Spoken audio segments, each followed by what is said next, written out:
Olá, amigos. Eu sou Marcos Amarante, oncologista clínico. Hoje a gente vai conversar sobre câncer de pele. Estamos no mês do Dezembro Laranja, campanha para conscientização da prevenção e do diagnóstico precoce do câncer de pele.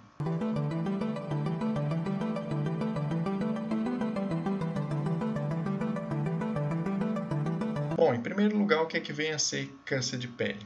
É uma doença provocada pelo crescimento anormal e descontrolado de células que compõem a pele.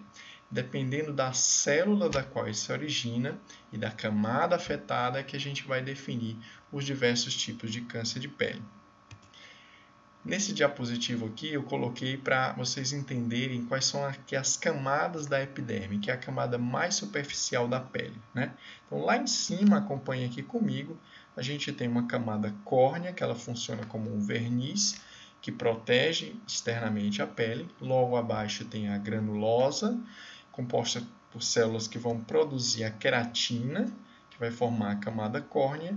E um pouco mais abaixo aqui a gente tem a camada espinhosa e a camada basal. É nessas duas camadas que surgem os principais tipos de câncer de pele, que a gente vai conversar mais detalhadamente um pouco mais adiante, que são os carcinomas espinhosos e os carcinomas basocelulares. Essa outra célula aqui em marrom que vocês estão vendo aqui é o melanócito. É a célula que é responsável pela produção da melanina, que é o pigmento que dá a coloração à nossa pele. E é dessa célula aqui que vai surgir um outro tipo de câncer de pele, que a gente também vai comentar mais adiante, que é o melanoma. Então, a gente pode dividir o câncer de pele em dois tipos principais, o tipo não melanoma e o melanoma.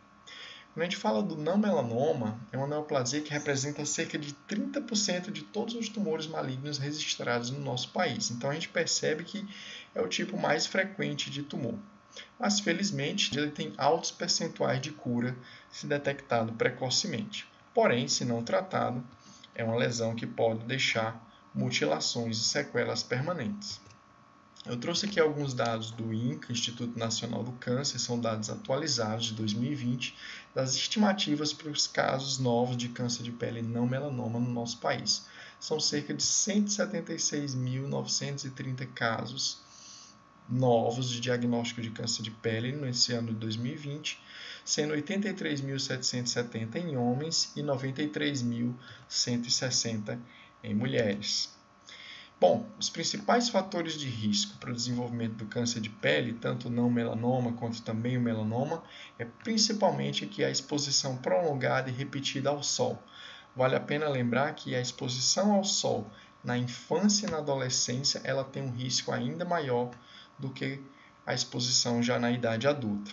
Pessoas que têm peles de olhos claros, cabelos ruivos, louro, ou pessoas albinas, também tem um risco aumentado do desenvolvimento de câncer de pele. E, por fim, a história familiar ou mesmo pessoal de câncer de pele. Eles vão ter um risco aumentado também. Tá? Então, quais são os sinais e sintomas que vão chamar a minha atenção para o diagnóstico de câncer de pele? Né? Aquele paciente que tem uma mancha, que coça, arde, descama ou sangra, e principalmente feridas que não cicatrizam em até 4 semanas. Essas é o sinal de alerta que o paciente tem que ter para procurar o seu dermatologista. Então, dentro do câncer de pele no tipo não melanoma, a gente vai ter aqui dois tipos histológicos mais comuns, o basocelular e o carcinoma epidermoide. O basocelular ele se origina daquela camada mais basal da epiderme e a apresentação clínica dele vai se dar na forma de uma lesão, uma ferida ou um nódulo. Geralmente ele tem uma evolução mais lenta, mais insidiosa. Já o carcinoma epidermoide ele costuma surgir por meio de uma ferida ou em cima de uma cicatriz. Comparado ao carcinoma basocelular, ele tem uma maior gravidade pelo potencial maior de gerar metástases, ou seja, de que essas células se espalhem e gerem implantes em outros órgãos à distância.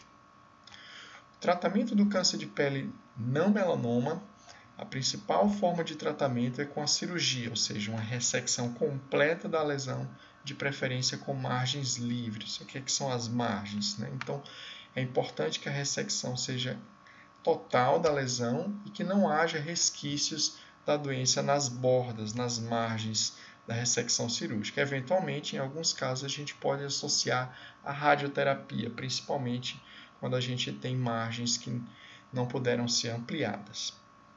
Outras formas de tratamento para outros tipos de câncer de pele, como a ceratose actínica, que são lesões pré-cancerosas, ou mesmo para o carcinoma basocelular superficial ou um carcinoma epidermoide in situ, são indicações para o uso da terapia fotodinâmica.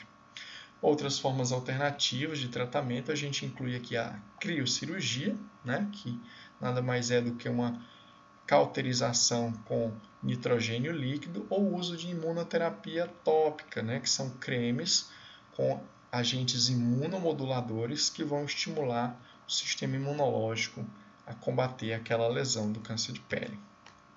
Outro ponto aqui importante para frisar com vocês é a questão da prevenção, né? Todo mundo já sabe, mas vale a pena ressaltar: usem sempre protetor solar, tá, pessoal? Principalmente, fator de proteção tem que ser 30 ou superior para todos os tipos de pele, seja clara ou escura, no mínimo fator de proteção 30, tá? Outra arma importante aqui é o uso das roupas com proteção solar, né? Hoje a gente tem roupas que filtram os raios ultravioletas e que diminuem a exposição à radiação nociva do sol. O horário entre as 10 e as 16 horas deve ser sempre evitado, tá? Esse horário aí é onde a gente tem maior incidência de raios do tipo ultravioleta B, ultravioleta C. Então, evitar a exposição solar entre 10 e 16 horas. E fundamental aqui outro ponto, pessoal: visita anual ao dermatologista, tá? Pelo menos uma vez por ano, uma consulta com o dermato para analisar todas as lesões suspeitas e indicar aquelas que podem ser suspeitas para câncer de pele que devem ser retiradas. Tá. Agora a gente vai conversar um pouquinho mais sobre o melanoma, né? Esse tipo específico aqui de câncer de pele que surge lá daquela célula melanócito e que ele é considerado uma doença à parte, tá? Principalmente pelo seu prognóstico mais reservado. Ele representa apenas 3% dos cânceres de pele, porém, devido à sua maior gravidade, o seu maior potencial de metástase, a gente deve se aprofundar um pouquinho aqui mais nos comentários. Trouxe dados aqui também nacionais do Instituto Nacional do Câncer, dados de 2020, uma estimativa de cerca de 8.450 casos novos de melanoma no nosso país, sendo 4.200 casos em homens e 4.250 em mulheres. Os fatores de risco são muito semelhantes aqui aos do câncer de pele não melanoma, né? Exposição prolongada e repetida ao sol, principalmente na infância e na adolescência, pessoas de pele clara, histórico familiar e pessoal, mas vale a pena frisar um ponto aqui que é exposição a câmeras de bronzeamento artificial, tá? Isso aqui está proscrito, é recomendação da Sociedade Brasileira de Dermatologia, deve ser totalmente evitado o uso desse tipo de bronzeamento artificial. Tá? A regra do ABCDE é um mnemônico aqui muito fácil para a gente identificar aquelas lesões que são potencialmente suspeitas para identificação de um melanoma, né? Aqui uma lesão benigna, ela geralmente tem uma forma simétrica, a gente vê aqui uma forma arredondada, simétrica. A lesão do melanoma aqui nessa figura abaixo, ela é completamente assimétrica, né? A gente não vê exatamente o formato da lesão, e não consegue definir aonde que termina a pele sã e aonde que começa a lesão, né? As bordas também é outro fator importante para a gente identificar, né? Lesão com bordas regulares tem uma possibilidade muito maior de se tratar de uma lesão benigna, já quando a gente vê aqui essa lesão aqui que parece um mapa, né? Com as bordas totalmente irregulares, a gente vai pensar na maior probabilidade de ser um melanoma. A cor também é outro fator importante, né? Letra C, lesão que tem mais de uma cor. Vejam aqui nessa figura abaixo, tem essa componente aqui mais amarronzado, marrom escuro, e essa outra aqui parte mais clara. Já uma lesão benigna, ela geralmente tem uma única cor. O diâmetro também, o ponto de corte aqui de 6 milímetros, então lesões com mais de 6 milímetros são suspeitas para melanoma, e principalmente a evolução, né? As lesões benignas elas acabam mantendo o mesmo padrão ao longo do tempo, já o melanoma ele vai ao longo do tempo ele pode apresentar mudança de cor, tamanho e de formato. tá? Então, regrinha do ABCDE, importante lembrar aqui. O tratamento eu não vou me adentrar muito aqui nas novas terapias que a gente tem para o melanoma, né? Tá fora um pouco do escopo aqui dessa aula. Eu vou apenas pincelar aqui alguns aspectos. Vale lembrar que também, assim como no melanoma, o tratamento na doença inicial é a cirurgia, né, com margens de segurança, ou seja, uma ressecção completa em pacientes com uma profundidade maior, que tem uma lesão com um índice de Breslow com uma profundidade maior, tem que ter uma margem de ressecção maior, geralmente de 2 centímetros, e também é indicada a pesquisa do linfonodo sentinela.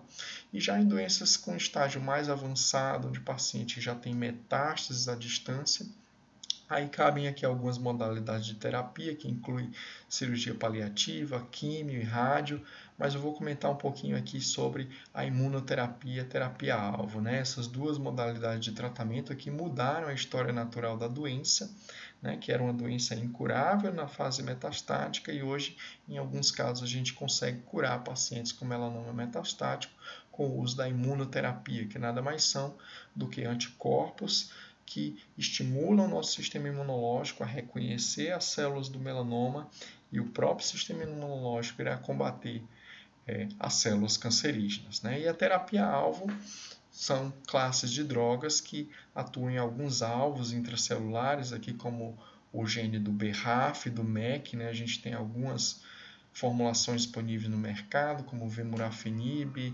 dabrafenib, trametinib, que bloqueiam esses genes e bloqueiam o crescimento do melanoma, né? Já da imunoterapia, a gente tem drogas como o pembrolizumab e o ipilimumab. Tá? Em alguns casos específicos, onde a doença está restrita a um membro, por exemplo, a gente pode usar a perfusão isolada de membro, e aqui também, em lesões localizadas, a gente pode lançar a mão da crioterapia e do imiquimod tópico, que é um imunomodulador. Bom, eu deixo aqui o espaço aberto para dúvidas. Vocês podem aqui mandar as suas dúvidas diretamente aqui no nosso canal, no YouTube. É isso aí. Um abraço, até o próximo vídeo e não se esqueçam de se inscrever aqui no meu canal.